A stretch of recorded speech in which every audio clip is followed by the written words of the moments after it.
Hey Virgos, and welcome to the November 2016 General Tarot Readings. This is Sky, and I'm here to give you guys, hopefully, another amazing reading. So, it looks like the Virgos will be going into November with a lot of new and exciting energies, a lot of completion, and a lot of new cycles starting. So first of all, if you guys love this reading, you can check the description box below and book a private reading with me by going to my shop. Also, in the top right-hand corner of this reading, you'll see the little circle with an eye in the middle.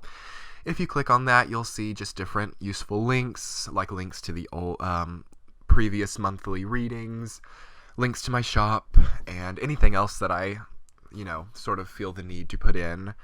Anything that might be helpful, or just anything. Anyway, without further ado, let's see what's coming forward for Virgos in November. So, at the beginning of the month, I can automatically see that there's going to be a bit of a call to action for a lot of the Virgos. There's going to be some, maybe you guys might get some unexpected money. There might be, okay, it's going to be kind of black or white. I think that some Virgos might go into November not feeling like they have enough. And you might be potentially asking for a loan or asking for money from somebody else. And then there will be some other Virgos who, go into the month with a lot of abundance. I think that it's important, as a side note, before we get really into some of the deeper things in this reading, now's a good month to sort of think about your budgeting. Now's a good month to think about what you spend on everything, so that you don't find yourself in a situation where you're having to take out unexpected loans, where you're having to ask friends or family to help out. It might be good to think about your emotional connection towards spending. Maybe ask yourself, do I have any kind of alternate reality that I kind of step into when it comes to spending money? I don't know, I'm just kind of getting that from that Knight of Wands, the Star, and the Six of Pentacles. Just those energies kind of merge together. Maybe it's kind of a time to step into the proverbial saying that money doesn't buy happiness. I feel like some Virgos are allowing money to dictate their emotional well-being, so watch out for that. Okay, looking more deeply into the middle of the month, I see there's this person from your past, this water sign, this Cancer, Scorpio, or Pisces, at least with those characteristics person, most likely male, but just someone who has a masculine energy, coming back. They're not gone. You may think that they're gone, but they're not gone. They may show up on your doorstep, and you are the center of their attention right now. Even if it doesn't seem that way, you've got the Star. A lot of people might be courting you right now. A lot of people might want to be around you right now. But the double-edged sword of the Star is it's actually maybe a time for withdrawal. It's a time for self-care. It's a time to go out at nighttime, be alone with yourself. Don't get dehydrated. It's a time to drink a lot of water. It's time to detox any of the impurities out of your body. Potentially a lot of Virgos have been drinking too much. You've got that Three of Cups in the reverse. And when that pops up right next to the Star, it makes me think that, there are impurities in the body, even if it's not alcohol. There's something that needs to be detoxed out of the body. So if you guys know any great detox diets that you've done in the past that have been really helpful, now's going to be a good time for that. It also is a good time of year to detox because it is the sun is in Scorpio now, and it's right in the middle of fall and autumn. So the earth at this point in time is detoxing. The earth is allowing everything to die away that no longer, is fruitful. So, we can do that too, and it's really good to kind of align our own bodily rhythms with the seasons. For the northern hemisphere, I guess. For the other parts of the world that are not in the season of autumn, take it with a grain of salt. But really the strongest thing about this reading for me that's just jumping forward, I mean, look, you guys have the Ten of Wands and the Ten of Swords. the top of the deck was the Ten of Wands and the bottom of the deck was the Ten of Swords. There is something that is completing right now. There is something that is coming to an end. There is a pattern of being in your life right now, Virgos, that is not serving you. There is something that needs to come to a conclusion. Again, this might have to do with detoxing, even if it's not even a physical detox. Maybe there's a way of thinking, a way of being that has grown out of use for you.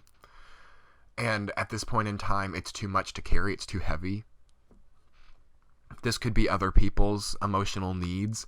Maybe you've had to carry others' needs on your back. And then when you needed them to be there for you, you only got stabbed in the back. I think that that's possible. I think that that's a pretty good interpretation, actually, of those two cards put together. Maybe you feel that others aren't there for you to the capacity of which you're there for them. And when you kind of stepped into the role of needing them to be there for you, it was a kind of bitter wake-up call when you realized that they weren't.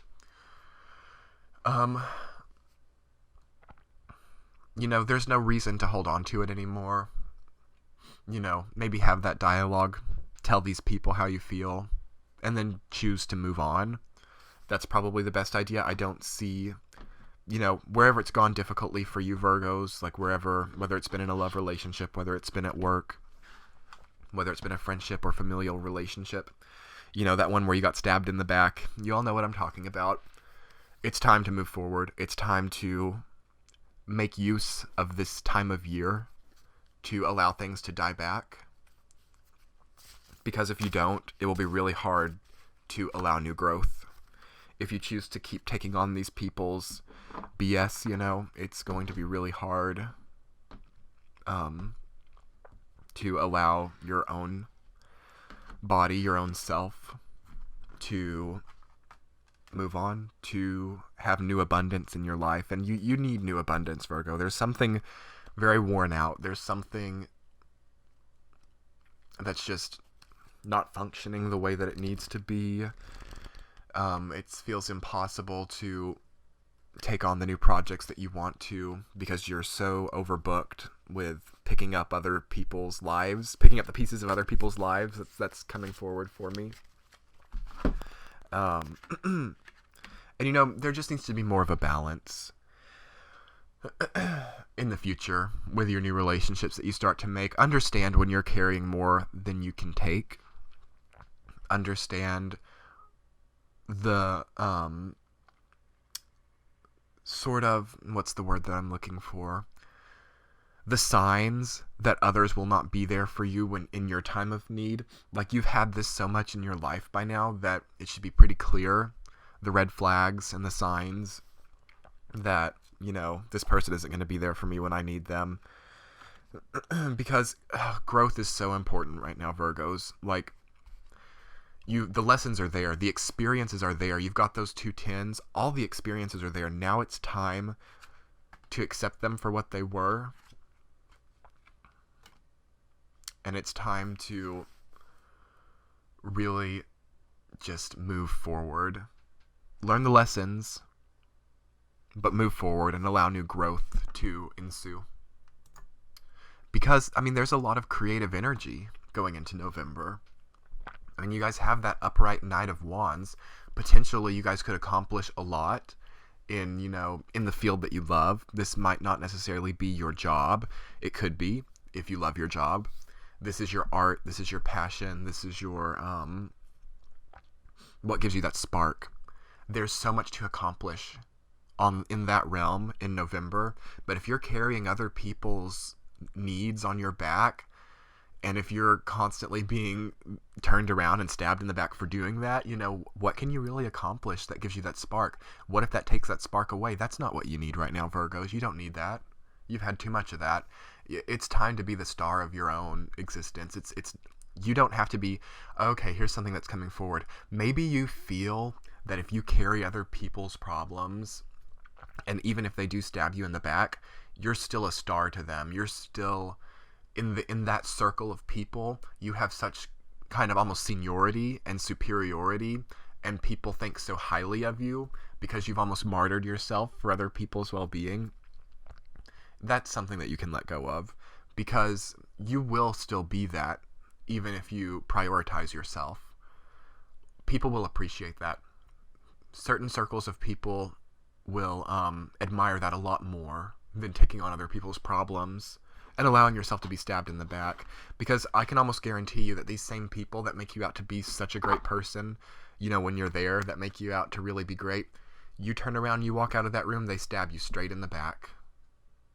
They talk about all the things that you've done wrong, and if you were to hear some of these things that these people are saying, maybe you are. Maybe that's what's happening in November. You're finding out what some people have actually said about you. Some people's true colors have finally come forward, and you feel very betrayed, and you feel very stabbed in the back. And this has led you to, you know, maybe disconnect from this circle of people. Maybe completely just leave this circle of people. There may even be a bit of a falling out. There could be a confrontation, but only if you want it. This is your decision. It's not going to be an unexpected confrontation. But you may bow out gracefully or explosively. The choice is really up to you. Okay, and something else to really be on guard for. Be careful of who you're around if you get, like, intoxicated or something. That's another thing that I often get from the Three of Cups reversed. It's like, what are you telling the people that you're partying with? What's coming out? And who can you trust these people that you're around when you might not have complete control of your words? Because maybe you're telling some secrets that you didn't maybe want everyone to know when you're inebriated. And the people that you are around are really keeping note of what you're saying and potentially turning it into major gossip. And that this could also be a form in which you're feeling that Ten of Swords stabbed in the back energy. And, you know, I've done some of the lighter interpretations of the Ten of Swords, you know, kind of, you know, that social level, maybe not such close relationship, feeling of betrayal and stabbing in the back. But this is probably, to me, is the heaviest energy in the tarot deck, the Ten of Swords. There could be something really, really devastating. And it's not going to be a surprise, so don't get too worried when I'm saying this in November. It's probably something that you might be coping with from October. The one saving grace of the Ten of Swords is, even though it might be, I don't even know if surprising is the word, you might not have necessarily expected the exact way that it happened. It's not something in hindsight when you look back and you think, that was definitely going to happen. When I see the Ten of Swords, I think of, here's how I like to put it. The Ten of Swords is not like an unexpected car crash or an unexpected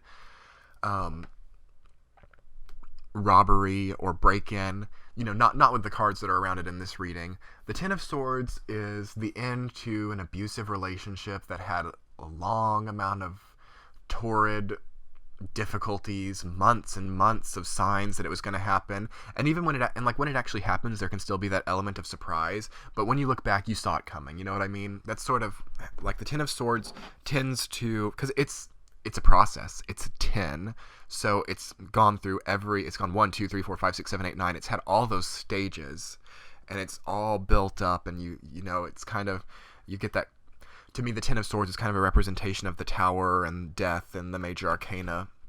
And when those two come together, it can be, you know, it's a difficult experience. But you guys are going to know it, though. It's not going to really catch you off your feet, I don't think. Okay.